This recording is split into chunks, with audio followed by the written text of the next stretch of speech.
आप सभी कैसे हैं दोस्त। आज हम कक्षा 10 के भाई और बहनों के लिए बायोलॉजी का कुछ क्वेश्चन लेके आए हैं। जो कल का साइंस का पेपर है 25 तारीख को, आपके साइंस के पेपर में इसमें से बहुत से क्वेश्चन हैं जो पूछे जाएंगे और बहुत से क्वेश्चन हैं जो बार बार रिवीजन किया गया है, उनको मैंने छांट कर लिखा है, उसको आप एक बार देखना जरूर पसंद कीजिएगा। चलिए वीडियो शुरू करते हैं। और वीडियो शुरू होने से पहले आप यदि चैनल पर नए हैं तो चैनल को सब्सक्राइब कीजिएगा, लाइक कीजिएगा, शेयर कीजिएगा और अपने दोस्तों को भी इसको बताइएगा कि एक पर अच्छे प्रकार के क्वेश्चन है जो आपके पेपर के लिए के व्यू से बहुत है। देखिए हम इसमें इससे पहले मैंने बहुत से साइंस के क्वेश्चनों के लिए मेहनत करके आपके लिए वीडियो भेजा था, जिसमें फिजिक्स के भी बहुत से क्वेश्चन थे, केमिस्ट्री के भी बहुत क्वेश्चन थे, कुछ बायोलॉजी के क्वेश्चन बच हुए थे, तो जिसको सोचे कि मैं आप क्यों नहीं आपके पास भेज दे क्योंकि कल आपका पेपर है। देखिए एक क्वेश्चन का है कि जठर ग्रंथि कहाँ पाई जाती है, मतलब हमारे शरीर में ग्रंथि पाई जाती है जठर ग्रंथि, उसे कौन से हार्मोन्स निकलता है, किस काम में आता है, उसके बारे में लिखना है। साथ साथ पाचन तंत्र का सचित्र वर्णन कीजिए। पाचन तंत्र मतलब हमारे शरीर में आहार नाल पाई जाती है और हम लोग भोजन करते हैं तो वो भोजन हमारे किस किस प्रोसेस से क्या होता है, पचित होता है, उसका काम क्या है, कैसे पाचन होते हैं, उसके बारे में लिखना था आपको। इसका फिगर भी बनाना है। साथ साथ मानव में जनन तंत्र का वर्णन कीजिए। शुक्राणु कहाँ बनते हैं, देखिए मानव में जनन तंत्र बताना है, चित्र भी बताना है और लिखना भी है। जनन तंत्र दो प्रकार के होते हैं, पहला मादा जनन तंत्र और पुरुष जनन तंत्र।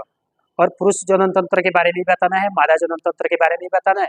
और पूछ रहा है कि शुक्राणु कहाँ बनते हैं, तो शुक्राणु पुरुष के टेस्टिस में बनते हैं, कैसे बनते हैं, क्या प्रोसेस है, उसके बारे में आप जरूर लिखिएगा।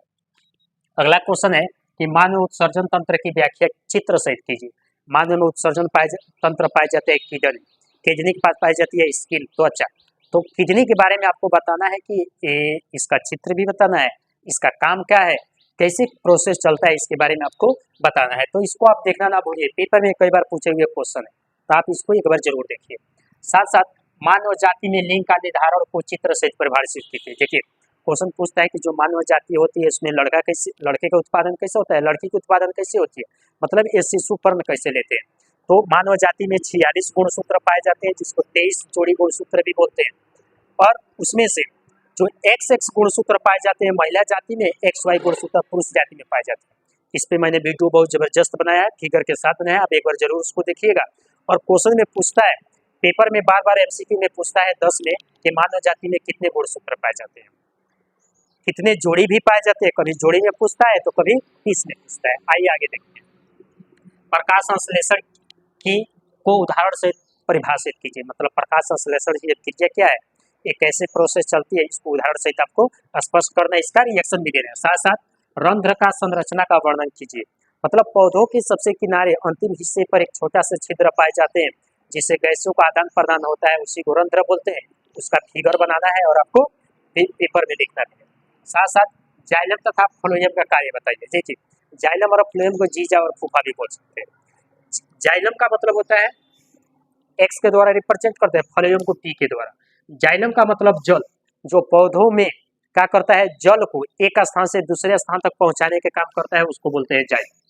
फ्लोएम क्या करता है, फ्लोएम का मतलब फल, फल का मतलब सीधा समझिए फूल। तो पौधों में जो भोजन एक जगह से विभिन्न भागों तक पहुंचाने के काम करता है उसको बोलते हैं फ्लोएम। इसका कार्य पूछता है कि जाइलम और फ्लोएम का कार्य क्या होते हैं, तो इसको बताना रहता है दोस्तों। साथ साथ धमनी तथा शिरा में अंतर बताना है। देखिए हम लोग गैसों का आदान प्रदान करते हैं, गैस एक स्थान से शरीर में ब्लड के थ्रू एक स्थान से दूसरे स्थान तक पहुंचते हैं, तो किसमें ऑक्सीजनेटेड ब्लड जाता है, किसमें डीऑक्सीजनेटेड ब्लड जाता है।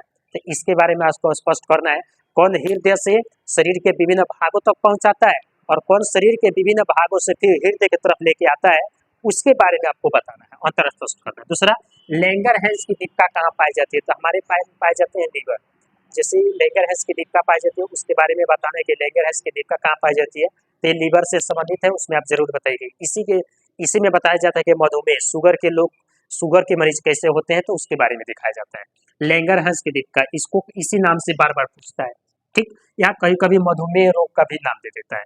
पुष्पी पौधों का नामांकित चित्र बताइए, मतलब पुष्पी पौधे हैं उसका नामांकित चित्र बताना है। जैसे कैलिक्स हो गया, करोला हो गया, पुमंग हो गया, गाइनोसियम हो गया, मतलब इसके बारे में बताना है, तो इसको बारे में आप जरूर बताइएगा।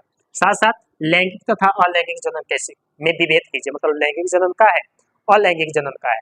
तो जिसमें माता पिता दोनों की आवश्यकता पड़ती है उसको लैंगिक जनन कहते हैं, जिसमें माता और पिता किसी एक की आवश्यकता पड़ती है उसको अलैंगिक जनन कहते हैं। अलैंगिक कई प्रकार के होते हैं, कायिक, पुनरुद्भवन, खंडन, खंडन में द्विखंडन, बहुखंडन, ठीक। साथ साथ ये सभी प्रक्रिया चलती रहती है, तो उसके बारे में आपको बताना है। फिर दिया है कि कितने प्रकार के होते हैं, तो इसका प्रकार भी बता देना है आपको दोस्तों। साथ साथ दिया है कि परागण क्या है, इसकी व्याख्या कीजिए। परागण, पौधों में परागण किसके माध्यम से होता है, कैसे होता है, स्व परागण क्या है, पर परागण क्या है, इसके बारे में क्वेश्चन पूछता है, इसको जरूर देख के जाइएगा। इसके माध्यम भी होते हैं, कीटों के द्वारा, जल के द्वारा, हवा के द्वारा, जानवरों के द्वारा, इस माध्यमों से पौधों में परागण होते हैं। स्व परागण क्या है, पर परागण क्या है, इसका जिक्र बार बार पूछता है। ये सारी पोस्टें आपको पेपर के व्यू से, इसको जरूर आप देखिएगा, देख के जाइए। आपके लिए रामबाण है, इसको देखना ना भूले, एक बार जरूर देखिए। कल आपका साइंस का पेपर है, बहुत महत्वपूर्ण क्वेश्चन है, इसको आप जरूर देख के जाइएगा।